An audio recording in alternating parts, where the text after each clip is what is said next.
Voilà, bonjour à toutes et à tous.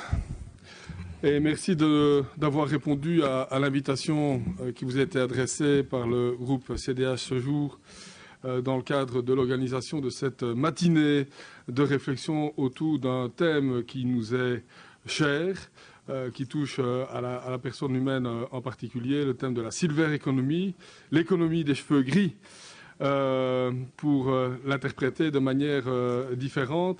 Mais à l'entame de mon propos, je souhaiterais remercier la participation de l'ensemble des intervenants qui ont accepté aujourd'hui de participer aux différents panels organisés qui vont alimenter ce débat, qui est un débat neuf pour nous en Wallonie, que celui du développement de l'économie lié au vieillissement de la population.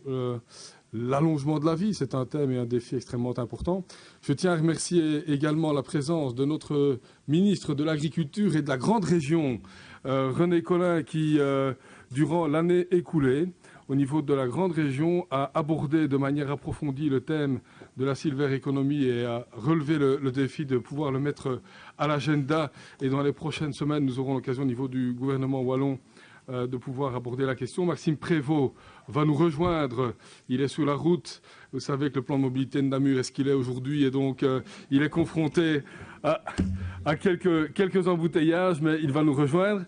Je tiens à remercier les collègues qui nous ont rejoints, Clotilde Léal Lopez, Isabelle Moinet et notre ami Mathieu Dalle, que je remercie de sa présence pour participer à ces travaux. Vous savez qu'au niveau du Parlement wallon, nous avons été à l'initiative d'une résolution qui vise à mettre et à créer au niveau de la Wallonie un réseau au niveau de la silver economy, qu'en France, actuellement, l'initiative a été prise début des années 2010, 2011, 2012 et l'initiative a été rendue publique et en tout cas été initiée à l'initiative du ministre Montebourg à l'époque lorsqu'il était ministre en début du quinquennat de François Hollande.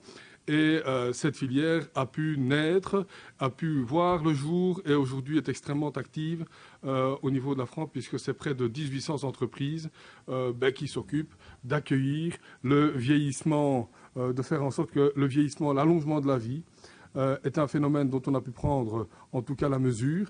Et on a pris la mesure de ce nouvel événement, non pas par le bout de la lorgnette, à savoir uniquement la fin de vie. On considère qu'il s'agit d'accompagner les personnes jusqu'à la fin de leur vie, mais non. Après la vie active, après la vie professionnelle, au jour d'aujourd'hui, l'allongement de la vie étant ce qu'il est, eh bien, il y a une vie qu'il faut pouvoir accompagner, il y a des besoins qui doivent être rencontrés et il y a là, pour le bien-être de chacun, de toutes et tous, eh bien, des initiatives à prendre pour pouvoir au mieux accompagner cette génération qui va représenter demain plus de 30% de notre population. Je remercie également nos intervenants, je l'ai dit tout à l'heure, ils seront appelés à la tribune et participeront, et plus particulièrement nos deux amis parisiens que j'ai pu rencontrer la semaine dernière, puisque j'ai emmené une délégation à Paris de 2 jours pour visiter le salon Silver Economy, M. Benjamin Zimmer, M. Pignet, qui sont tête de proue, en tout cas, de la matière en France. On est très, très honorés de pouvoir les recevoir aujourd'hui et je les remercie d'avance de l'expertise dont ils pourront nous faire part. Alors, je ne vais pas être plus long et je tiens également à adresser des remerciements personnels à l'attention d'un ami luxembourgeois de surcroît qui m'a accompagné dans la démarche et qui a surtout suscité chez moi cette attention particulière vis-à-vis de cette matière. Il s'agit de Philippe Ledan, qui est vice-président de l'UCM et qui a mesuré l'importance du secteur et a produit un travail de recherche extrêmement intéressant et fouillé sur le thème. Et donc, c'est en partageant son expérience que j'ai pu prendre conscience de l'intérêt de la matière, de la démarche à devoir initier au niveau de la Wallonie. Et je suis très très fier de voir que après quelques mois, nous avons pu susciter un mouvement, un engouement, et qu'aujourd'hui, eh bien, ce que nous appelions nos vœux hier va devenir réalité au niveau de la Wallonie. Alors, je ne serai pas plus long. Je vous souhaite de passer une belle matinée et je reviendrai à cette tribune en fin de matinée pour tirer les conclusions, les enseignements des différents échanges qui ont pu ainsi intervenir. Belle matinée de travail, à tout à l'heure. Merci beaucoup à Dimitri Fourny, chef de groupe CDH ici au Parlement wallon, initiateur de ce colloque. Madame, monsieur, mademoiselle, bienvenue à cette matinée de travail. La silver economy est pour beaucoup d'entre vous, et moi le premier, je dois bien vous l'avouer, une notion fort peu connue. Si en France, on le verra tout à l'heure, la notion de silver economy est entrée un peu dans les mœurs, si on peut s'exprimer ainsi. Elle est pour nous moins familière. L'objectif de ce colloque est de débattre de la silver economy, de la création d'une filière wallonne de la silver economy, dans un contexte de vieillissement constant de la population. Pour cela, il s'agit avant tout de décrypter la notion, une notion multiple, parfois complexe. Quelle définition pouvons-nous en donner? Quels acteurs sont concernés? Quels domaines sont visés? Quels sont les enjeux de la silver economy? Nous accueillons pour cela Philippe Ledan. Je ne le voyais plus, il était caché par la carrure de Dimitri. Donc Philippe Ledan, président du comité économique et social de la Grande Région, mais également vice-président de l'UCM Lux. Il va nous contextualiser le propos de ce colloque et mettra en perspective la notion même de silver economy. Je vous en prie, monsieur Ledan. Merci Philippe et merci à Dimitri pour ces mots très, très gentils. L'économie des cheveux gris, c'est plus pour lui que pour moi, en tout cas par rapport à ce que nous avons sur le crâne. Avant de vous proposer ma petite intervention, c'est pas de la provoque, c'est une petite vidéo de 2 minutes pour que nous soyons vraiment dans le train de cette économie nouvelle, cette économie liée au vieillissement de la population qui est capitale. Et donc je vous propose pendant 2 minutes de regarder cette petite vidéo. Il faut vraiment la regarder au 2e degré.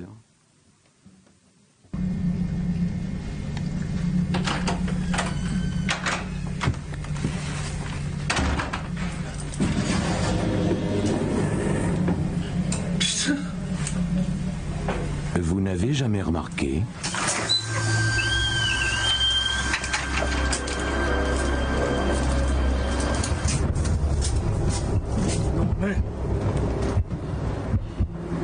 Un peu de courtoisie, merci.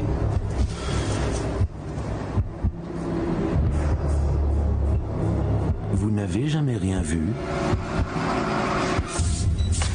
Bonjour mademoiselle. Putain! Ça ne vous a pas sauté aux yeux ?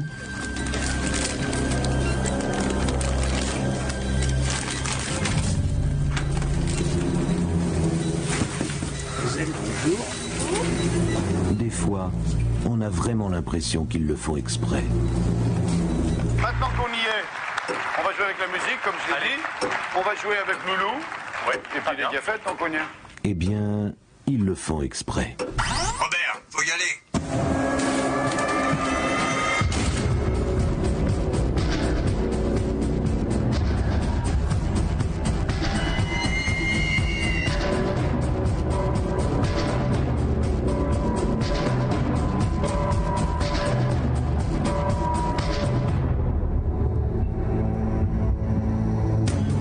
Robert, casse-toi.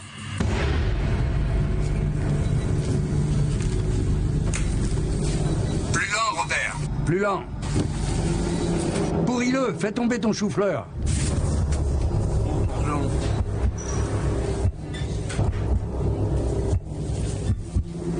Dis-y que tu vois rien et que t'as mal à la jambe. Lucien, caisse 5. Antoine, plus long avec la monnaie, donne des francs. Pierrette, ralentis, ralentis. Ils ont le temps. Attention, 30 secondes. Ils sont organisés. 15 secondes.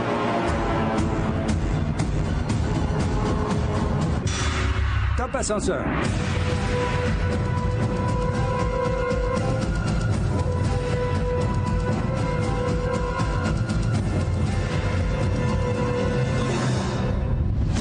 Ils sont nombreux. Ils sont de plus en plus nombreux.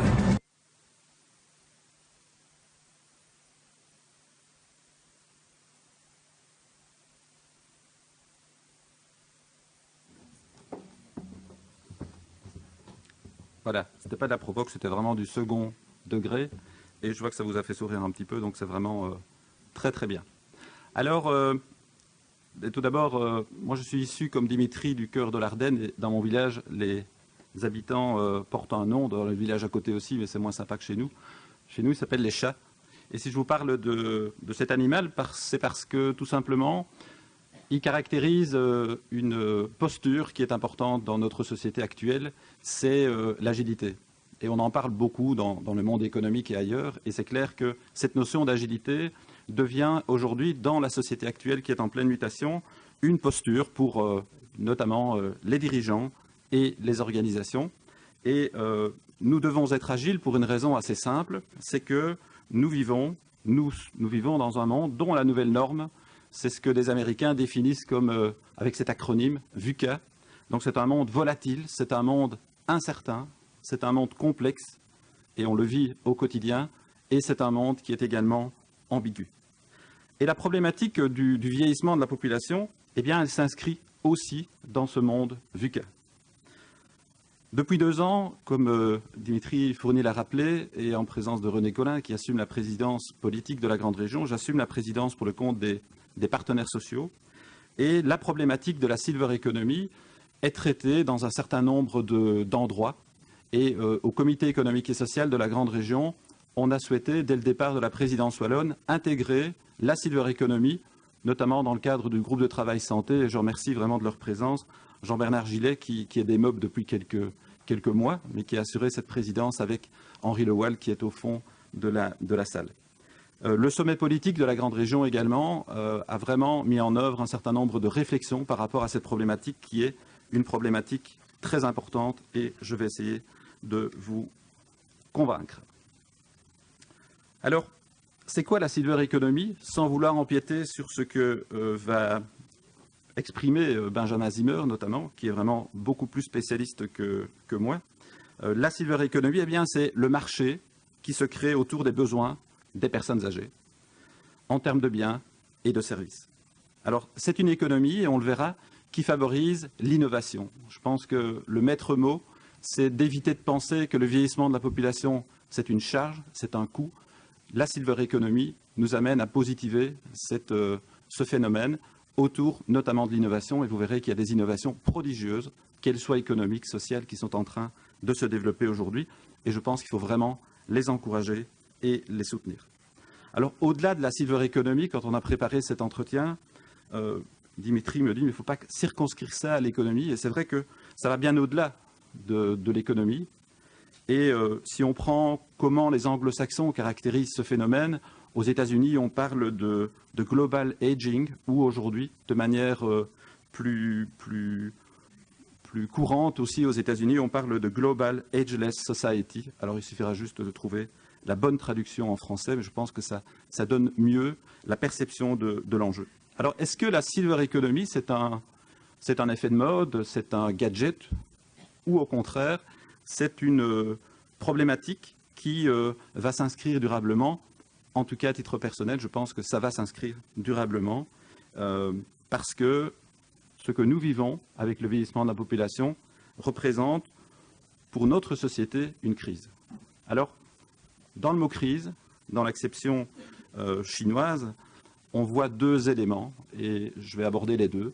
Le premier, c'est qu'effectivement, il y a aujourd'hui, par rapport à ce vieillissement de la population, un certain nombre de dangers qu'on a déjà identifiés, mais aussi, l'autre côté de la pièce, c'est que ça représente un véritable vivier d'opportunités nouvelles, et je pense que vraiment, nous devons être convaincus qu'il en est ainsi.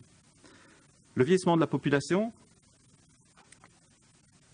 eh bien, parmi les dangers, je vais en identifier 2. Le premier, c'est le financement de la sécurité sociale.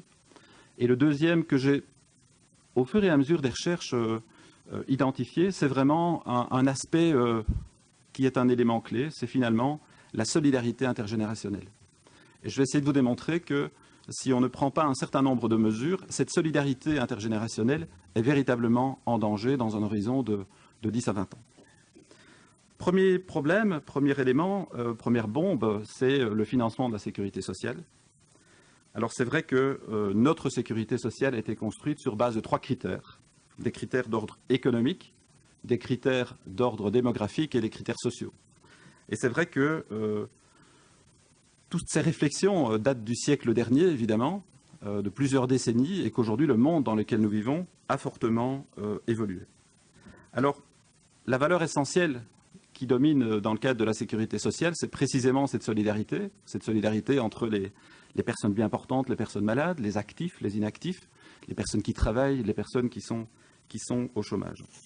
Alors, on pourrait aussi se poser la question, en regardant d'autres systèmes ou d'autres pays, finalement, à quoi ça sert réellement dans notre société la sécurité sociale? Eh bien, un chiffre, c'est que si elle n'existait pas, sous la forme actuelle, pratiquement 50% de la population belge vivrait sous le seuil de pauvreté.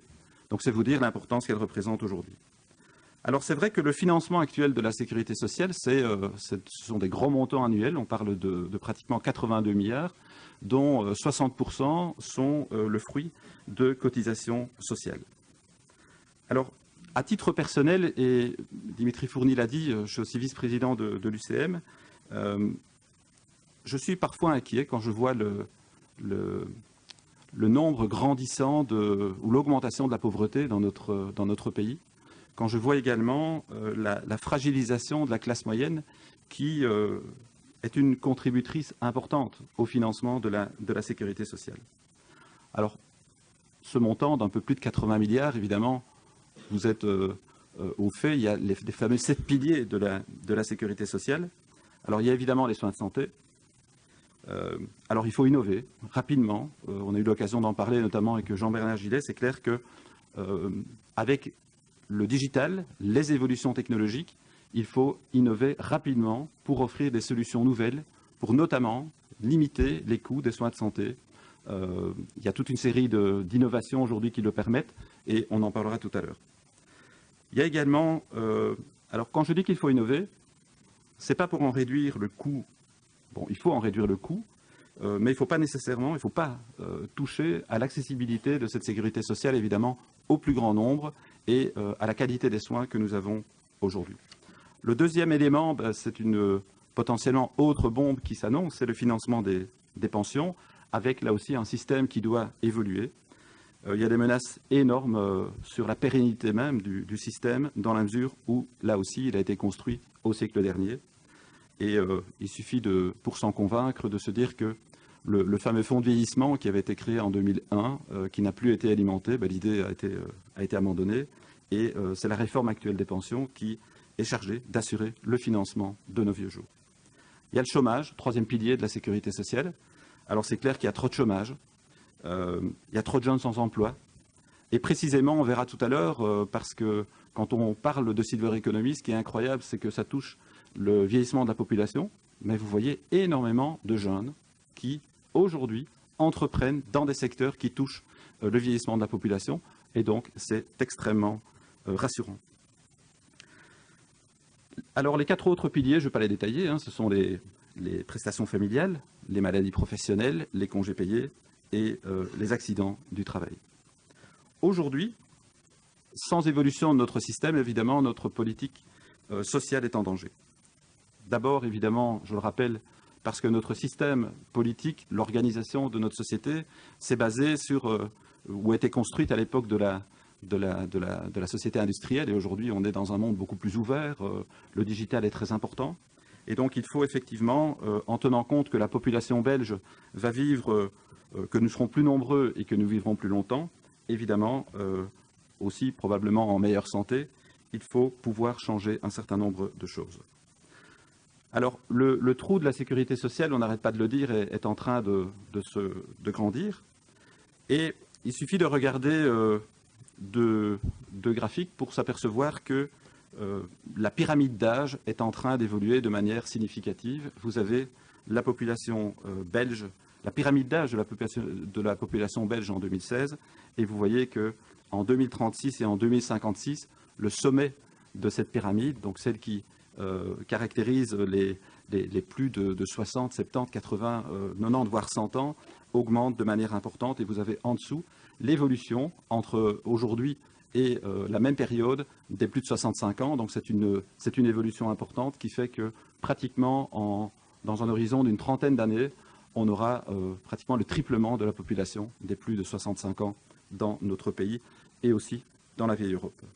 Alors, la mobilité sociale, les modes de vie plus rythmés, entraînent l'éclatement familial et les aînés ont parfois du mal aujourd'hui, soyons clairs, à trouver leur place dans cet environnement familial.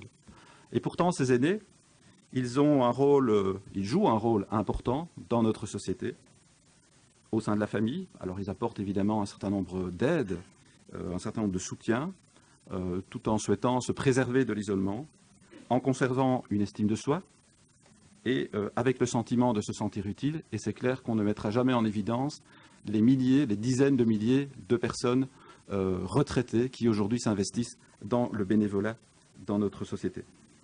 Alors, le rôle à jouer par chacun, il est forcément différent.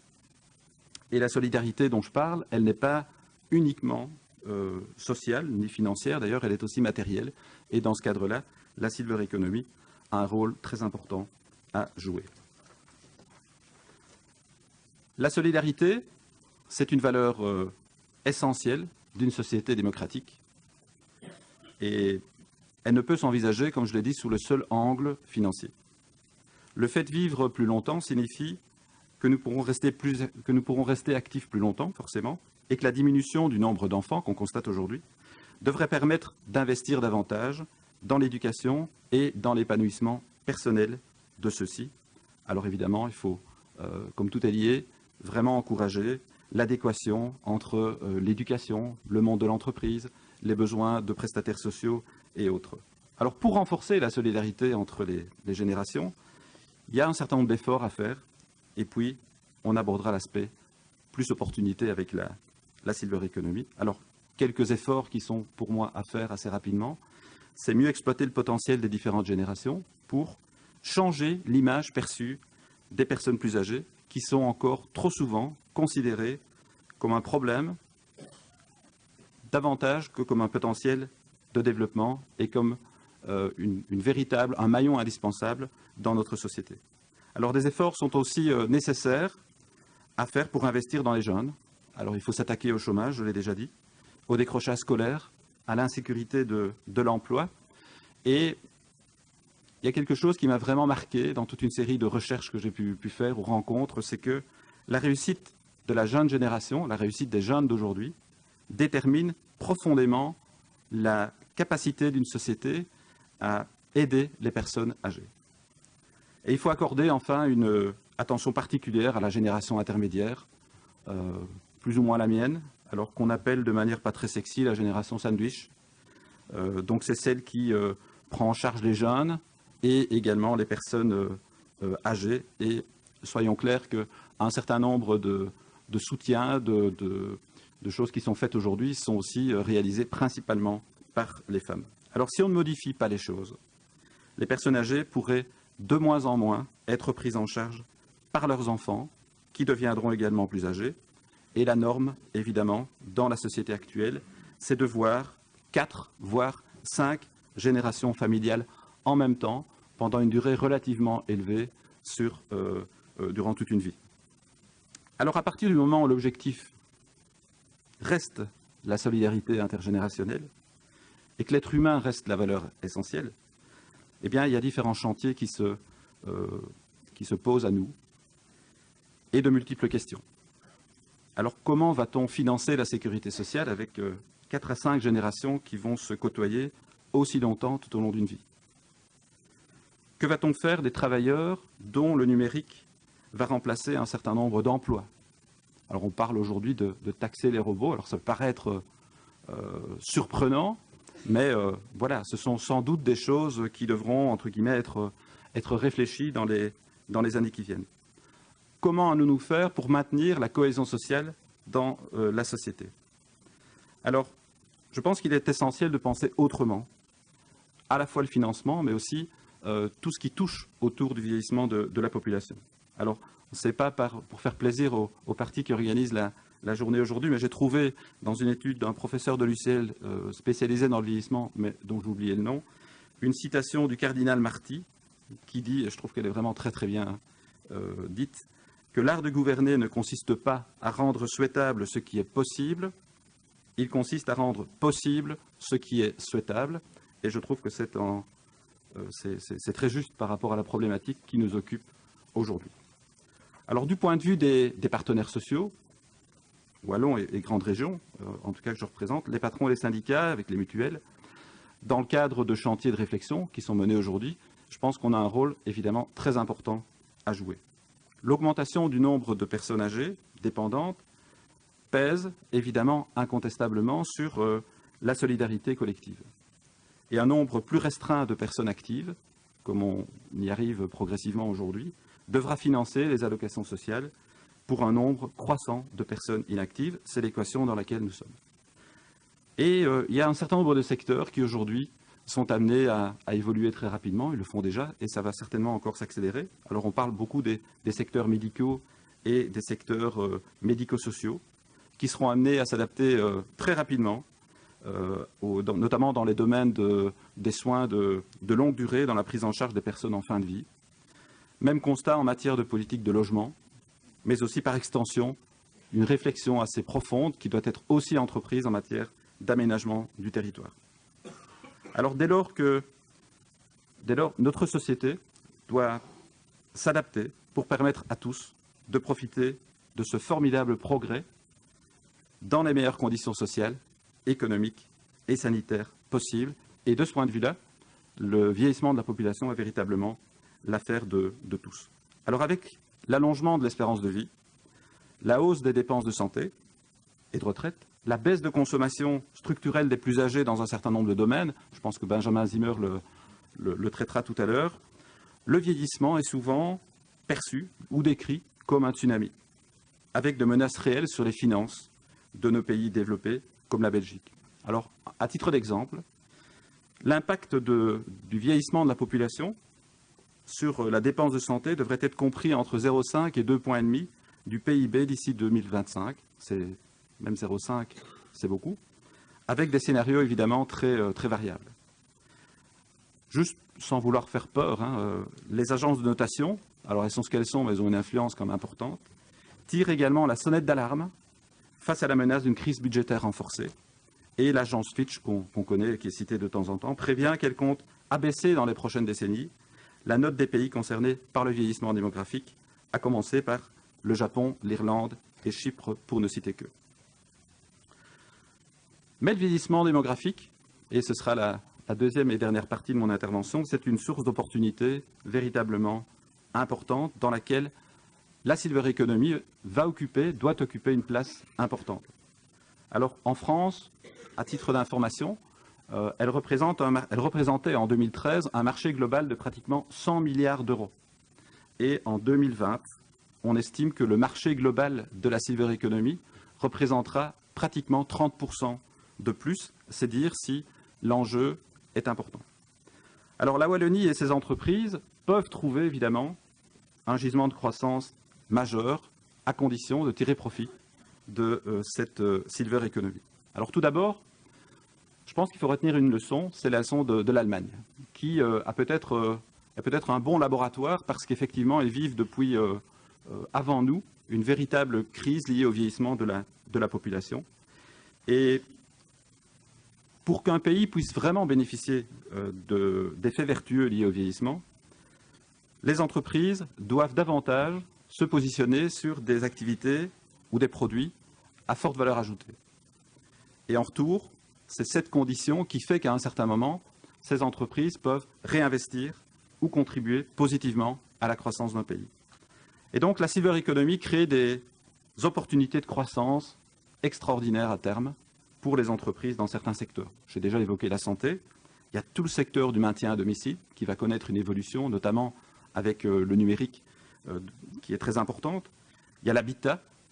C'est clair que la domotique liée au vieillissement de la population est un élément clé et beaucoup trop d'entreprises aujourd'hui ne sont pas sensibilisées à cet aspect et il va falloir revoir également significativement la formation liée à tout cela. C'est un enjeu évidemment énorme. Et alors je citerai aussi d'autres domaines comme l'équipement de la maison, les produits à plus fort contenu technologique et je terminerai par quelques exemples. Alors si on s'arrête à l'habitat, parce que c'est un secteur, on vit tous dans une maison, eh bien, c'est presque un Eldorado pour imaginer l'habitat qui s'inscrit dans le champ de la silver-économie.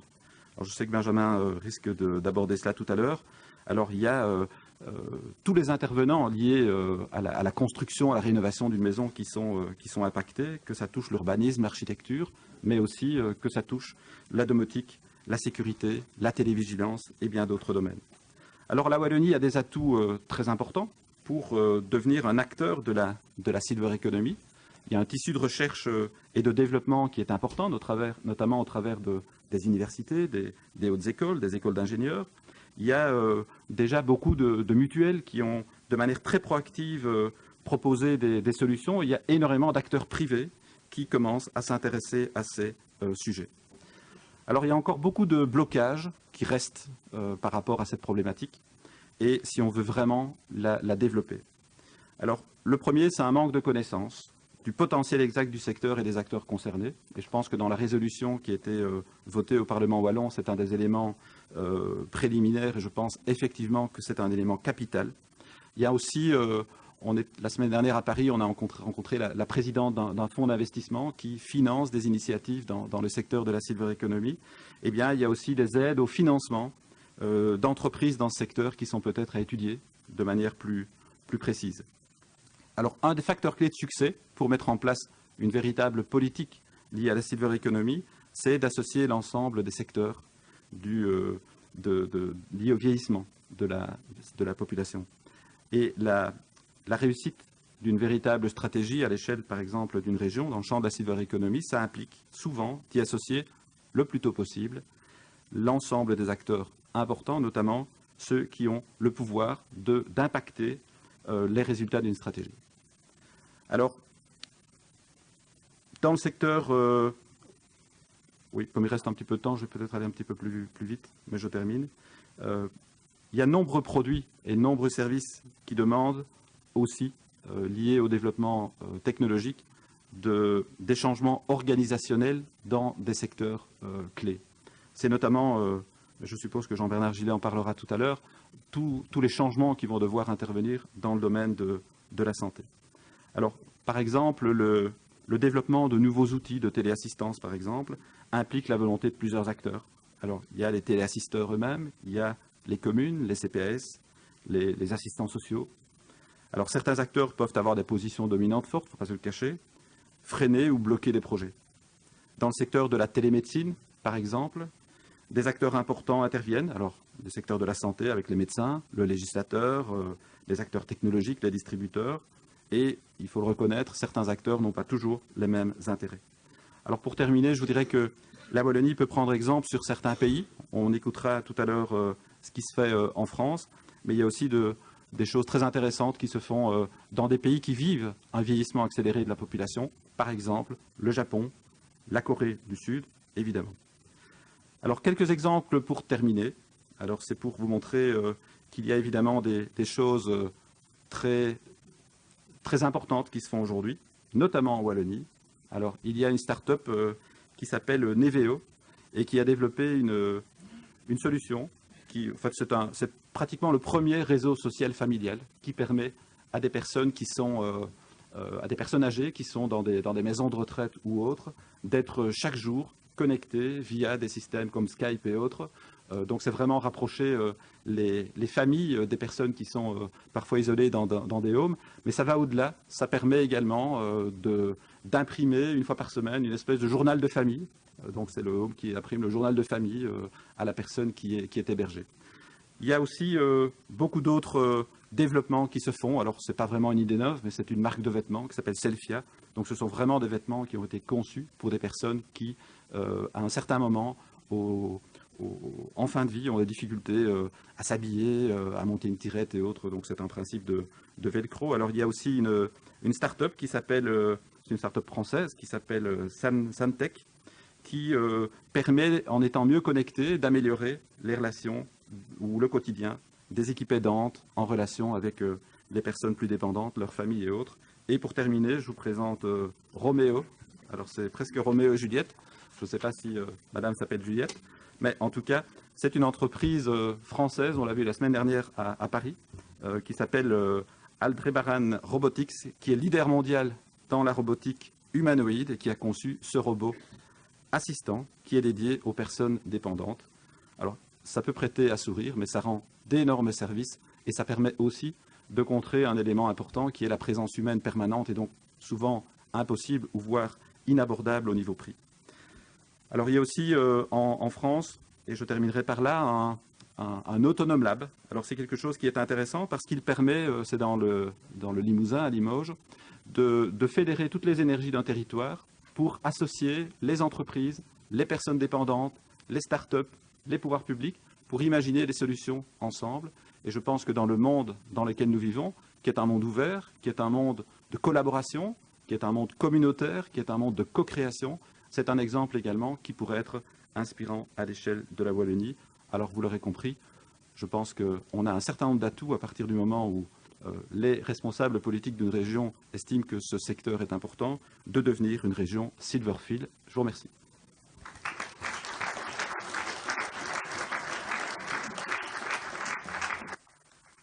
Merci Philippe Ledan, voilà qui nous permet d'appréhender un peu mieux les enjeux de cette Silver Economy. Bien sûr, vous restez avec nous pour débattre tout à l'heure et apporter d'autres arguments.